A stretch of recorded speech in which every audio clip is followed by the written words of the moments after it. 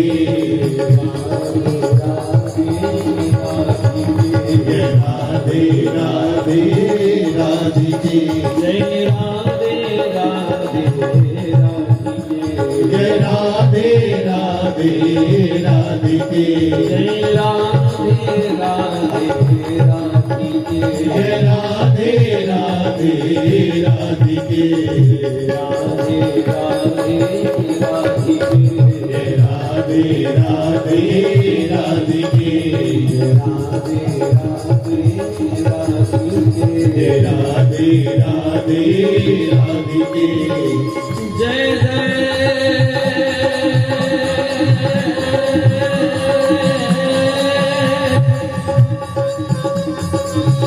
5 minute अपने चित्त को स्थिर कर लीजिए और बिल्कुल स्वामिनी महारानी करुणामयी सरकार के चरणों का चिंतन करते हुए प्रार्थना कीजिए, हे लाडली बहुत जन्म बीत गए तुमसे बिछड़े हुए, अब कृपा कर दो। जय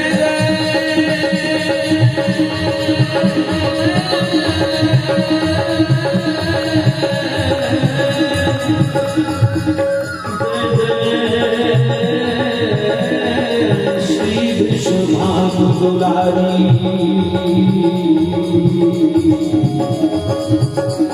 मेरी करुणामयी सरकार, मेरी करुणामयी सरकार, करुणामयी सरकार।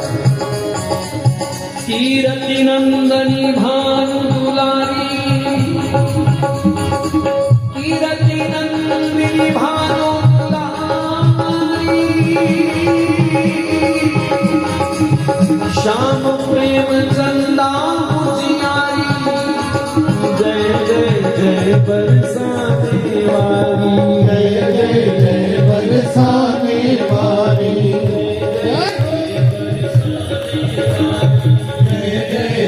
बरसाने वाली, जय जय बरसाने वाली, जय जय बरसाने वाली, जय जय बरसाने वाली, जय जय बरसाने वाली, जय जय विश्वभानु दुलारी, जय जय विश्वभानु दुलारी, जय राधे रासेश्वरी, शेष पावत पा शिव संक्रांतिक वंदनी, शुभ जीवन की साथ आगम निगम पुराण प्रगट हो, नूर की झनकार, जय जय श्री विश्वभानु दुलारी, जय जय श्री विश्वभानु दुलारी, जय श्री विश्वभानु दुलारी, जय जय विश्वभानु दुलारी, ओ मेरी करुणामयी सरकार, मेरी करुणामयी करुणामयी, मेरी करुणामयी सरकार, करुणामयी सरकार, मेरी करुणामयी सरकार, मेरी करुणामयी सरकार, उद्भव स्थिति प्रणय कारिणी, नित्य नवलीला विस्तारिणी, मनमथ मनमथ मनोहारिणी, एहलादनी घनश्याम की अनुपम रस की खान, उमा शारदा गावती, उज्ज्वल कीर्तिगा, कुंजन कुंजन से पकमावता, रमा जाए बलिहार, जय जय जय विश्वभानु दुलारी, जय जय जय विश्वभानु दुलारी, करुणामयी मेरी सरकार, करुणामयी मेरी सरकार, करुणामयी मेरी सरकार, करुणामयी मेरी सरकार। कृष्ण वल्लभा गोपी वंदिता, लीला कला विलास पंडिता, माधव प्रिय अनुराग रंजिता, कृष्ण मंत्र अधिष्ठात्री, सत्य रूपमणिना, वृंदा राधा, वृंदा राधा, वृंदा राधा राधिका, वृंदा राधा राधिका, वृंदा राधा राधिका, वृंदा राधा राधिका, जय वृंदा राधा राधिका, वृंदा राधा राधिका, जय वृंदा राधा राधिका, वृंदा राधा राधिका, वृंदा राधा राधिका, सकल लोक अभिराम, पूर्ण ब्रह्म रूप सागर में डूबत बारंबार, जय जय जय विश्वभानु दुलारी, जय जय जय विश्वभानु दुलारी, विश्वभानु दुलारी, जय जय विश्वभानु दुलारी, ओ मेरी करुणामयी सरकार, मेरी करुणामयी सरकार, करुणामयी सरकार, मेरी करुणामयी सरकार, ब्रह्मंडल के कण कण में बसी मेरी धनुराई, कालिंदी की लहर लहर ने तेरी महिमा गाई, पुलकित होते रो यश गावे गोवर्धन गिरिराई, ले नाम तेरो मुरली में नाचत कुंवर कन्हाई, करुणामयी करुणामयी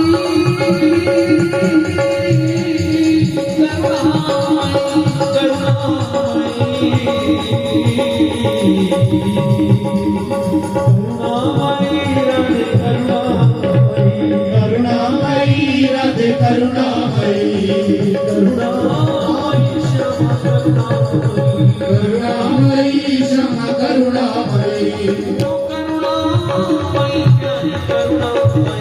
करुणामयी प्यारी करुणामयी, करुणामयी लाडो करुणामयी,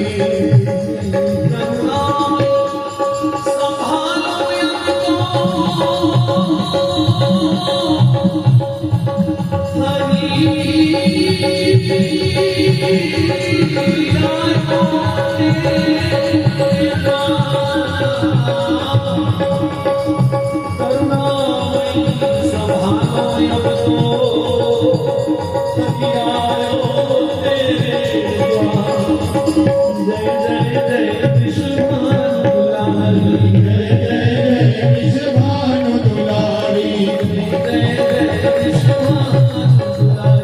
जय जय जय विश्वभानु दुलारी, करुणामयी मेरी सरकार, दयामयी मेरी सरकार,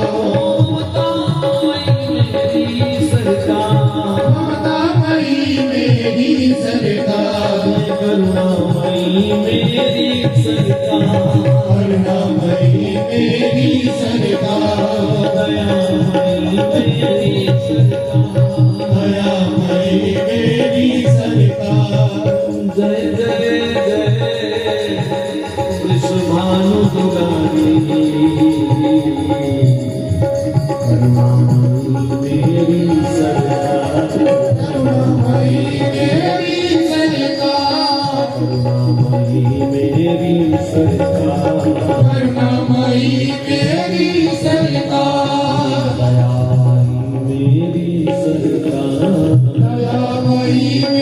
सरकार।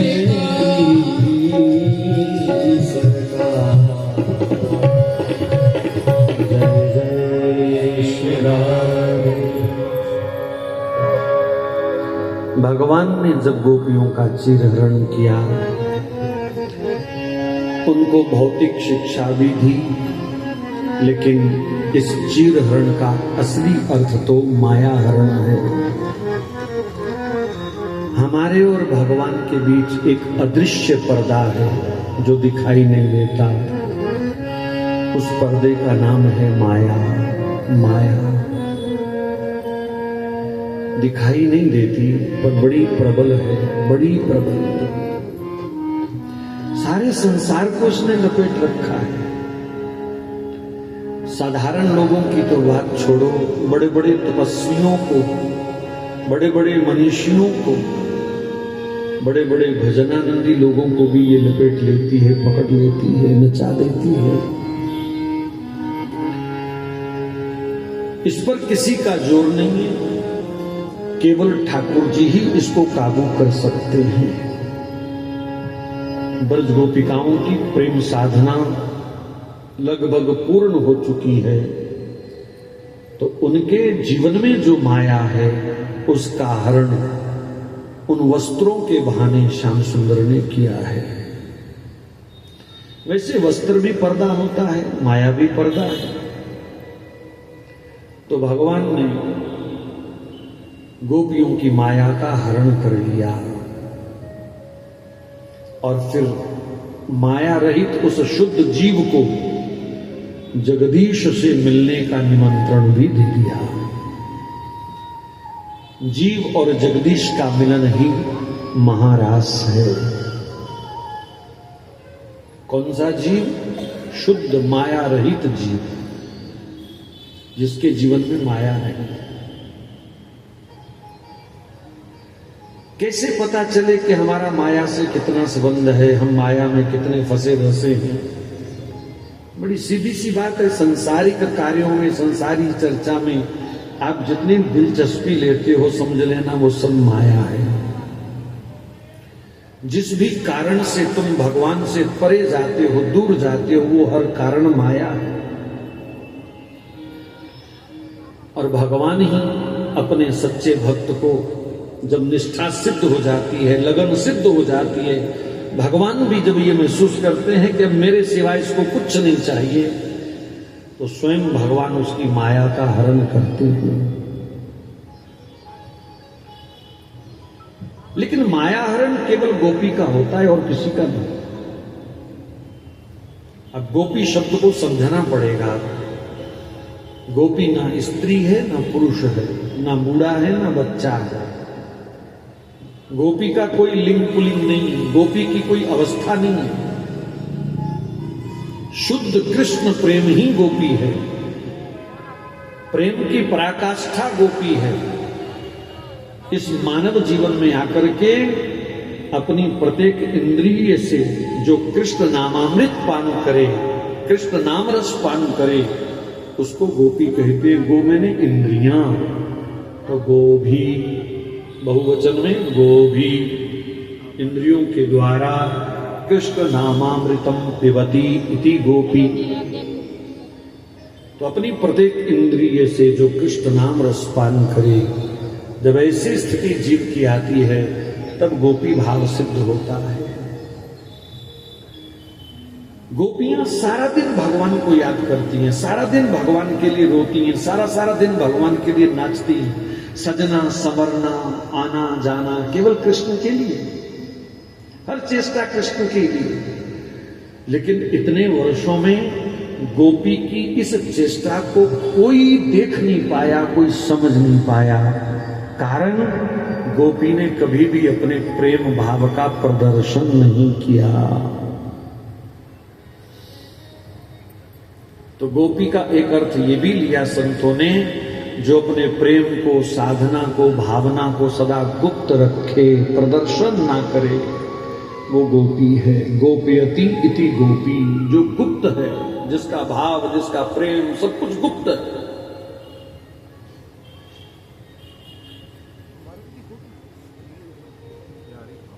फिर एक ऐसी दृष्टि उनकी बन चुकी है कि उन्हें श्री कृष्ण के सिवा कोई दूसरा दिखता ही नहीं है।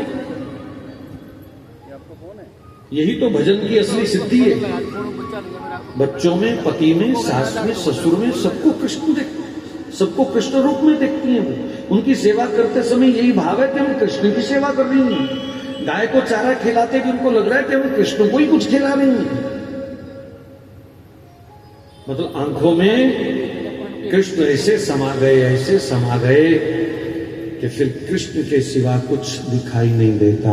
जैसे सावन में कोई अंधा हो जाए हरियाली देखते देखते, तो फिर जिंदगी भर उसको हरियाली ही दिखती है और कुछ नहीं दिखता।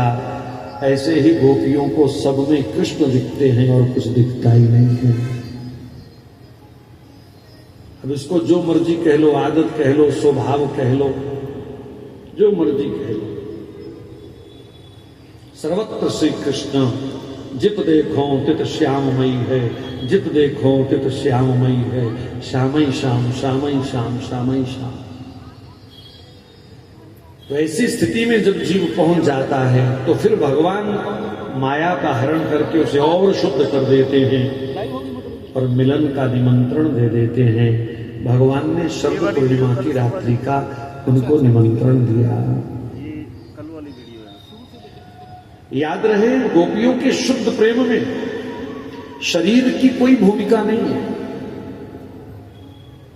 शरीर की कोई भूमिका नहीं है, क्योंकि शरीर 5 तत्वों से बना है। वासना का परिणाम है ये शरीर, और हो सकता है जब शरीर की उपस्थिति हम अनिवार्य मानेंगे तो कहीं ना कहीं वासना का प्रवेश भी होगा, इच्छाओं का प्रवेश भी होगा। गोपियों का प्रेम शरीर से परे का प्रेम है, हार्दिक प्रेम है, हार्दिक प्रेम है। इसीलिए तो भगवान ने चीरहरण में और महाराष्ट्र में लगभग 11 महीने का अंतर रखा। चीरहरण हुआ कार्तिक में और शरद पूर्णिमा उसके 11 महीने बाद आएगी।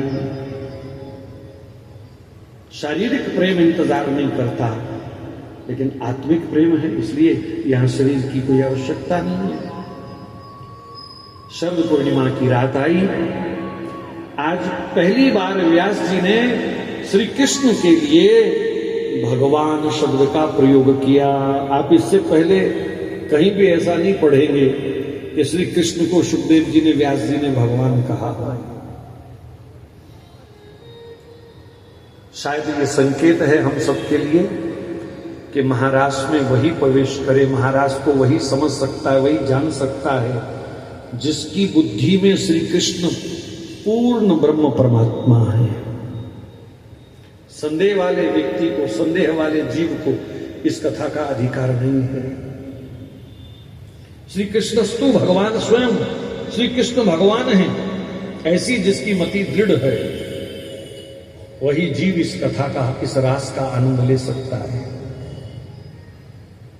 तो श्री सुखदेव जी वर्णन कर रहे हैं, हे राजन, शरद पूर्णिमा की रात आई, भगवान सच संवर करके श्री यमुना जी के तट पर गए।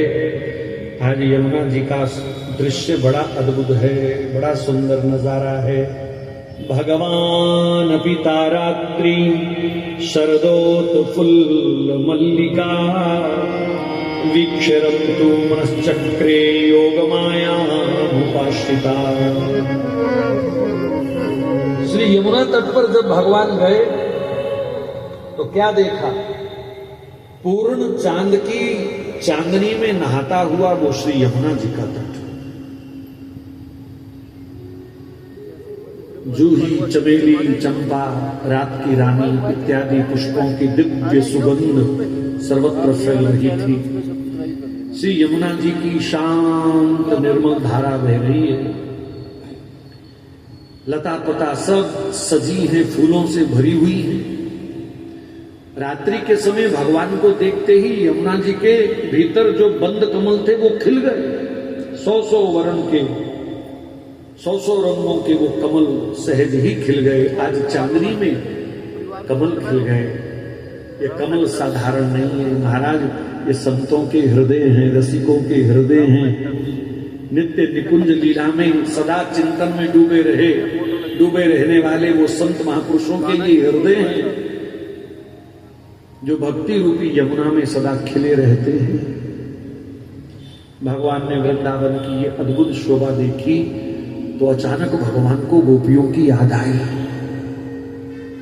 अब थोड़ा सा विचार करना यहां पर, वृंदावन का सौंदर्य, वृंदावन की छटा, श्री यमुना का तट अगर भगवान को भक्तों की, प्रेमी जनों की याद दिला सकता है तो ऐसे ही प्रेम से, शुद्धि से हम वृंदावन को निहारें तो क्या भक्तों को भगवान की याद नहीं दिला सकता वृंदावन? जो कहते हैं बार बार वृंदावन जाने से क्या होता है, वही तो है वृंदावन, नया क्या आ गया, ये बातें आपको भी सुननी पड़ती होंगी कई बार घर से। क्या नया है वहां? वही तो है सब कुछ। हाँ, सब कुछ नया है। वृंदावन हर बार नया है, क्योंकि जितनी बार वृंदावन को हम देखेंगे, निहारेंगे, उतनी बार श्री राधा माधव की स्मृतियां हमारे अंदर दृढ़ होंगी। वृंदावन भगवान की याद भी कराता है और वृंदावन भगवान से मिलन भी कराता है। ये भगवान का नित्य, वृंदावन कोई तीर्थ नहीं, वृंदावन भगवान का निज महल है, उनका घर है, ये उनका घर है। तो भगवान से मिलने की इच्छा है तो उनके घर तो जाना ही पड़ेगा। और अपने घर से भगवान बाहर जाते नहीं, या तो बाहर आते हो कभी घूमने, तो उन्होंने कसम खा रखी है वृंदावन से बाहर एक कदम नहीं मुझे जाना है। तो वृंदावन बार बार जाने का फल यही है कि हर बार एक नई ऊर्जा, नई चेतना, नए भाव, नई भक्ति, नया प्रेम, नया उल्लास, नया उत्साह लेकर के आप लौटोगे। लेकिन भगवान से मिलने की लालसा लेकर के जाओगे तो, भगवान को हृदय में धारण करने की लालसा होनी चाहिए, ना कि मोबाइल में धारण करने की लालसा। हम सबसे बड़ी गलती क्या कर रहे हैं? उन अमूल्य क्षणों का हम दुरुपयोग कर बैठते हैं, संसारी खिलौनों के साथ खेलने लग जाते हैं। बस कोई फोटो खिंचाने में लगा है, कोई खाने पीने में लगा है, कोई अपनी सेल्फी ही लिए जा रहा है बार बार। ये वृंदावन का तो अपमान है ही, साथ में श्री जी की जो अद्भुत कृपा है, क्योंकि उनकी कृपा के बिना कोई वृंदावन नहीं आ सकता। तो आप वृंदावन गए हैं, इसका मतलब राधा रानी की आपके ऊपर कृपा हुई, और ये ऐसी ऐसी हरकतें करके हम राधा रानी की कृपा का अनादर ही तो करते हैं वहां जाकर के। तो वृंदावन में जाने वालों के मन में केवल राधा माधव से मिलने की इच्छा होनी चाहिए। वृंदावन में जितने भी मंदिर हैं, किसी में भी मूर्ति नहीं है, स्वयं भगवान खड़े हैं। ये दृढ़ निश्चय करके जाओ, किसी भी मंदिर में मूर्ति नहीं है, स्वयं भगवान है। अनेक रूपों में सज धज करके, अनेक रूपों में वो बैठे हुए हैं। कहीं बांके बिहारी बने हैं, कहीं राधा वल्लभ बने हैं, कहीं राधा दामोदर बने हैं, कहीं राधा गोविंद बने हैं, कहीं गोपीनाथ बने हैं, कहीं श्याम सुंदर बने हैं, कहीं सेवा कुंज में चरण दबा रहे हैं, तो कहीं निधिवन में रास कर रहे हैं। वृंदावन का तो कण कण राधा माधव है। ऐसी भावना लेकर के वृंदावन जाना चाहिए। तो भगवान ने वृंदावन की अद्भुत शोभा देखी तो उन्हें गोपियों का स्मरण हुआ। अरे आज तो शरद पूर्णिमा है, आज तो गोपियों को बुलाना था। तो तुरंत भगवान ने अपनी भेंट से बंसी निकाली और गोपियों का आवाहन किया।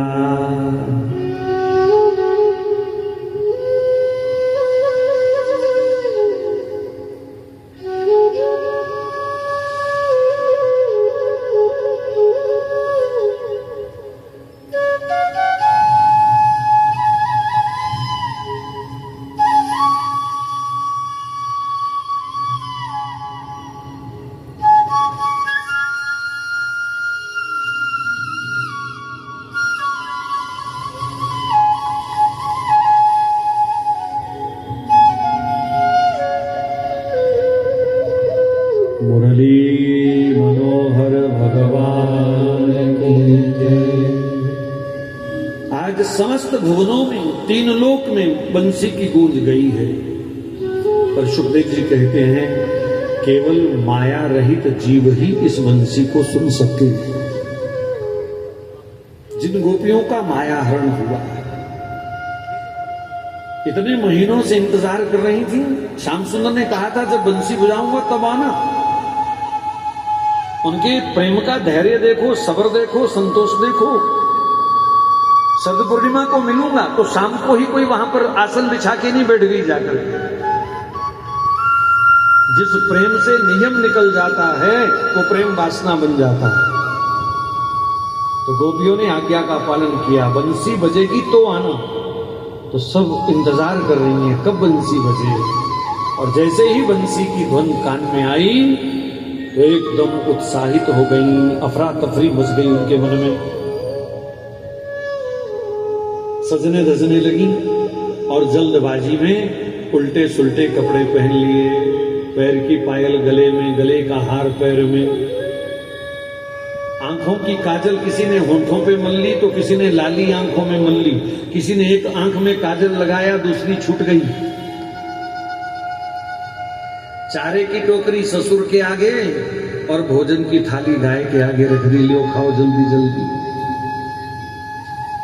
ऐसी पागल सी हो गई, चलो चलो चलो चलो।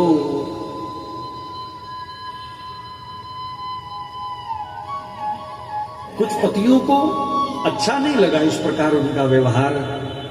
उन्होंने जबरदस्ती हाथ पकड़ करके रोक लिया। वैसे कोई भी ब्रजवासी श्री कृष्ण के बुलाने पर अगर गोपी कहीं जाती है तो कोई रोकता नहीं था। अब ये बात मैं इसलिए कह रहा हूं, जो कुछ विधर्मी लोग प्रचार करते हैं ना श्री कृष्ण के प्रति ऐसा वैसा, उनके चरित्र को लेकर के उंगली उठाते हैं, जबकि महाराज उनके चरित्र की महानता को प्रकट करती है कि कोई भी ब्रजवासी आधी रात के समय भी उनके घर की बहू, बेटी, पत्नी श्री कृष्ण के पास अगर जाती है तो किसी को बुरा नहीं लगता, किसी को ऐसा नहीं लगता कि कृष्ण के पास जाने से कुछ गलत होगा। अच्छा कृष्ण के पास जा रही है, जाओ, कृष्ण बुला रहे हैं, जाओ। कोई भी समय हो कोई रोकता नहीं था। तो ये महाराज इत्यादि लीलाएं ये श्री कृष्ण के चरित्र को और भी पुष्ट करती हैं। एक विश्वास बना है सब ब्रजवासियों के मन में कि कृष्ण के पास किसी भी समय कोई जा सकता है, कोई खतरा नहीं है किसी प्रकार का, कोई चरित्र को हानि नहीं है। लेकिन बीच में दो चार खड़ूस होते हैं कहीं कहीं, दो चार ने पकड़ लिया हाथ, किसी ने दरवाजा बंद कर लिया। यहां तक भी संत कहते हैं कि कुछ गोपियों को रस्सी से बांध दिया खाट के ऊपर, नहीं जाने दूंगा। लेकिन सुखदेव जी कहते हैं वो गोपियां भी पहुंच गईं। कैसे? बोले शरीर बाधा है ना, शरीर वहां नहीं जा सकता, कोई बात नहीं। उन्होंने शरीर छोड़ दिया और आत्मा से श्री कृष्ण की ओर भागी है, उनकी आत्मा कृष्ण की ओर भागी। क्योंकि महाराज शरीर का तो मिलन है ही नहीं, ये तो जीव और जगदीश का मिलन है, आत्मा और परमात्मा का मिलन है। सब गोपियां भागती चली जा रही हैं।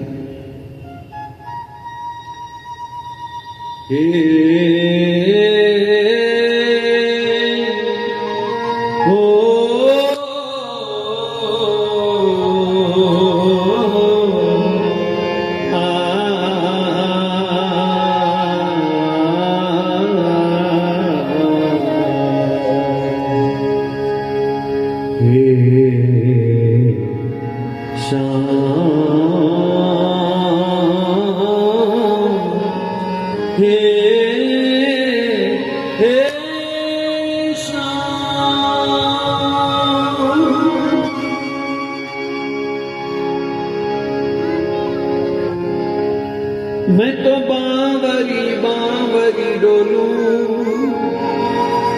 हंसू गिरू न मुख सो बोलू।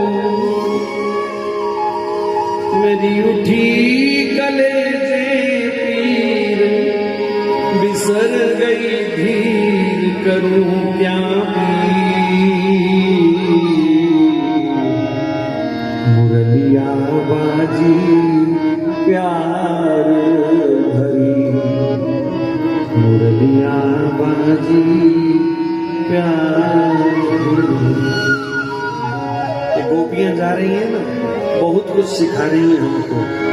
पिया मिलन का समय आवे, श्याम सुंदर